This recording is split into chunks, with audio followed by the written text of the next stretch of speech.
வணக்கம் பிரான்ஸ். 120 நாள் பல்கிங்ல இன்னைக்கு டே 15. இன்னைக்கு சண்டே, ஒரு ரெஸ்ட் டே. அதான் பொறுமையா ஏஞ்சி நம்ம டோமன் பாபுக்கு வணக்கத்தை போட்டுட்டு பிரேக்ஃபாஸ்ட்டுக்கு பிரெட் ஆரஞ்சு சாப்பிட்டேன். சங்கத்துல இருந்து கால் வந்துச்சு டூட் படத்துக்கு போலான்னு. சரின்னு டூடாவே மாறி கிளம்பி டூடுக்கு போயிட்டேன். படம் ஆரம்பிச்சதுல இருந்து எப்படா முடியும்னு இருந்துச்சு. சில சீன்லாம் என்னடா பண்றீங்கன்ற மாதிரி இருந்துச்சு.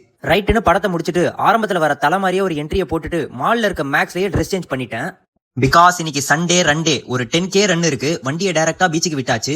ஈவினிங்கா பீச்ல ஓடக்கூடாது போல இருக்கு. எல்லாம் ஒரு மாதிரி குறுகுறுன்னு பாக்குறாங்க. எவன் பார்த்தா என்னடா நான் ஓடி முடிச்சிட்டேன்.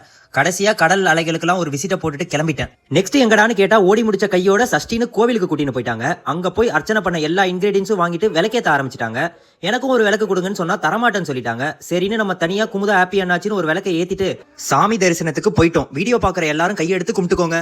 மணி 8 ஆயிடுச்சு. செம்ம பசி. வாடா ஓஜி முட்டை சட்னி வாங்கி தரேன், சாப்பிட்டு எப்படி இருக்குன்னு ரிவ்யூ பண்ண சொன்னாங்க. சரின்னு போய் சாப்பிட்டு பார்த்தா அருமையா இருந்துச்சு. இதை சாப்பிட்டதுக்கு அப்புறம் தான் தெரிஞ்சது நம்ம ஜிம்ப்ரோ நம்மளை ஏமாத்திட்டாருன்னு. லாஸ்டா ஒரு குல்ஃபியை போட்டுட்டு இன்னைக்கு கடையை சாத்தியாச்சு. நாளைக்கு வீடியோல பார்ப்போம். நன்றி.